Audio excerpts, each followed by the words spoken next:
Magandang araw lahat ng nanonood ng video natin. Meron na naman tayong top speed ngayon na sprocket combination. Yung hindi natin nagawa na tinap speed noon, yung 1438, dahil maiksi yung daan, yung pinuntahan natin. Kaya ito, gawa tayo ng part 2, itong 1438 na sprocket combination. Kaya punta lang tayo sa dati natin na pinapatakbuhan. A few moments later.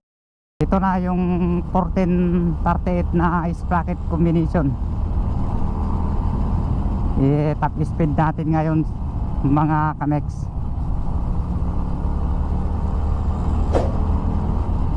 Hindi natin ito nagawa noon dahil maiksi lang yung pinuntahan natin na daan.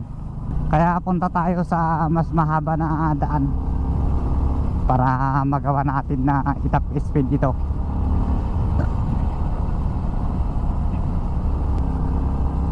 Sa mga bago pa na nanood sa ating vlog, welcome to my channel.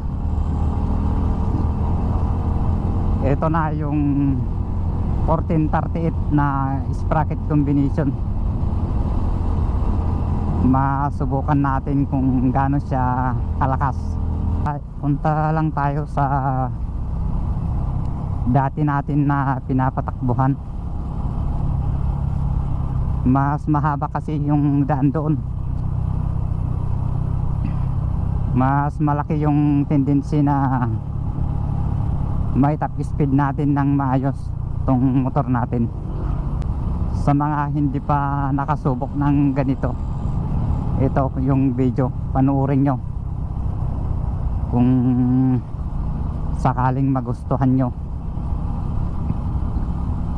Pero sa mga nakakaalam na nito, alam na nila kung gaano kalakas ito.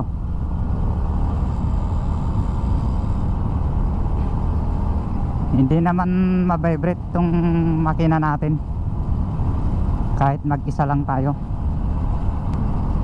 Kahit sa long ride na akyatan at patag, pwede ito kasi balance na sprocket ito.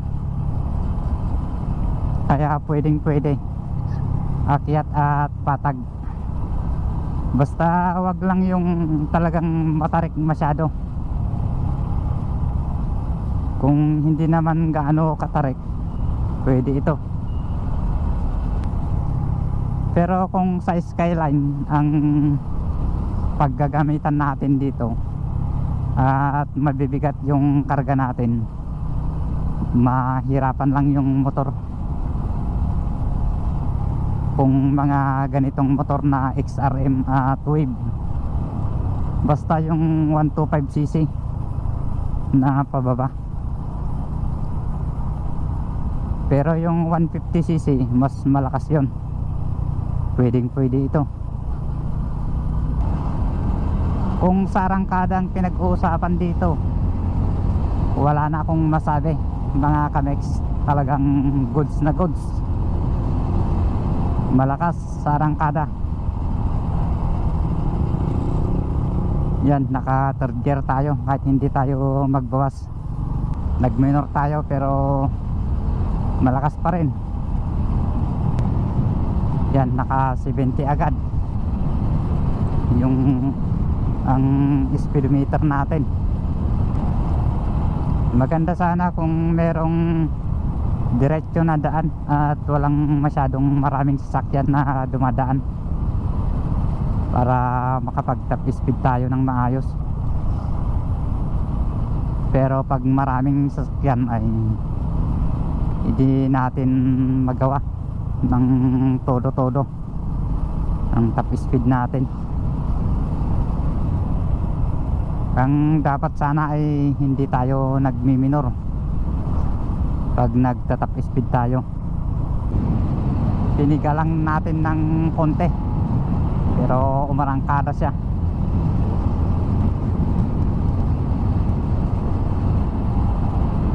Talagang malakas talaga sa arangkada ng 1438. Takbong pogi lang tayo ngayon mga kamex. Mamaya na lang na pigain natin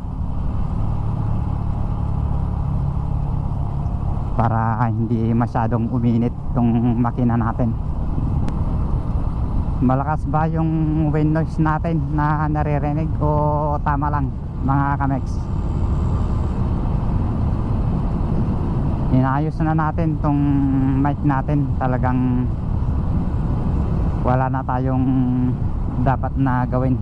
Ganito na talaga.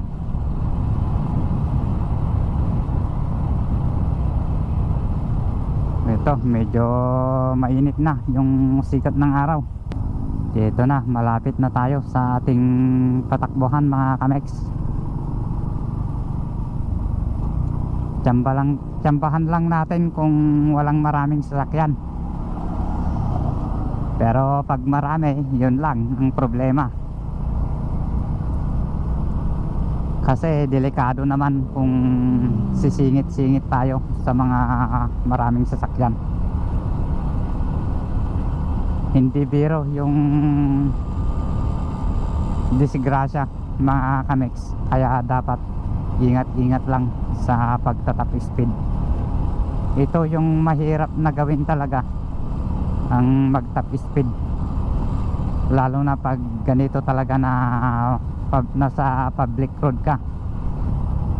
Buti sana kung merong maganda na diretsyo na daan dito na walang maraming sasakyan. Yan, kung makita natin dami pang sasakyan at medyo maraming crossing kasi dito, kaya ito lang ang problema mga kamex. Kaya tsempohan lang natin. Eto, nakasigunda tayo. Subukan natin dito.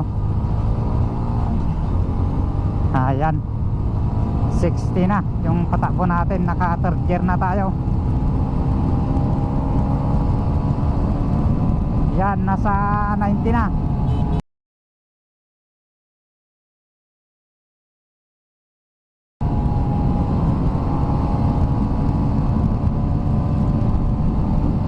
Na yung takbo natin mga kamex. Malapit na sa 100. Yan, 100 na.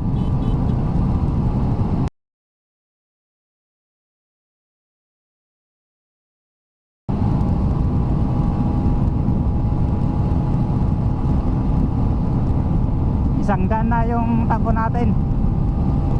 Yan, sumobra na sa 100.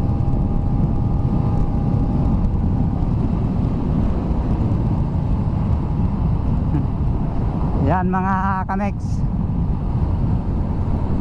pataas pa yung top speed natin. Mga 105 na. Ang sa tingin ko dito aabot to ng 110 sa top speed. Ito, diretso na naman dito. Subukan natin, naka third gear na tayo. Hindi lang tayo masyadong yumuko.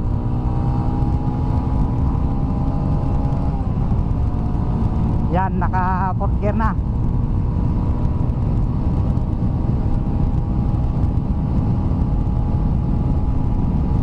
Yan, 100 na mga kamex.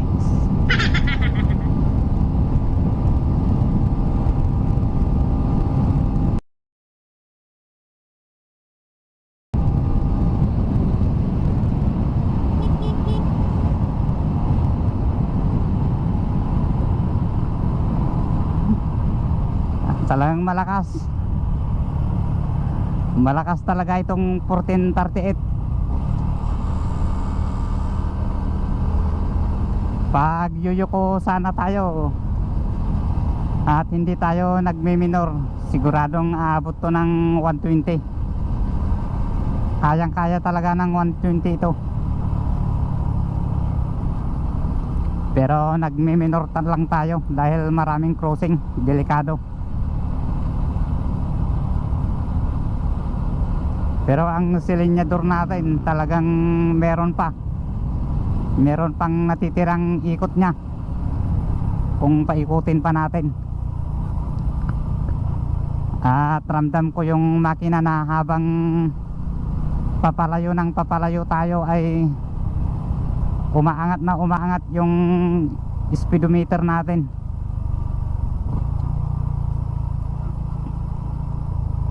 Malakas ito mga kamex. Ang subok ko talaga ito. Malakas talaga. Subukan uli natin ng isang beses kung makatsimpo tayo, kung walang maraming sasakyan.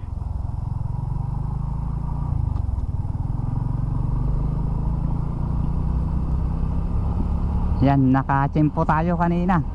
Kaya napaangat natin ng mahigit 100. 105 yung top speed natin.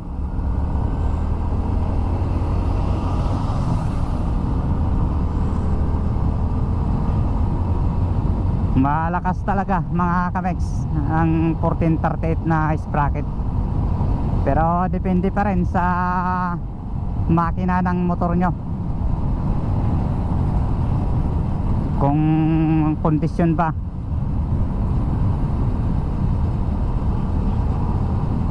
Pero okay ito na gamitin natin para sa patag at akyatan.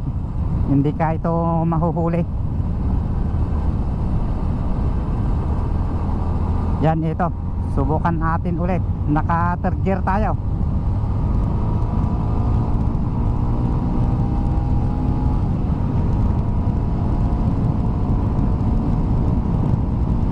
Yan mga kamex, malapit na naman sa 100. 100 na naman.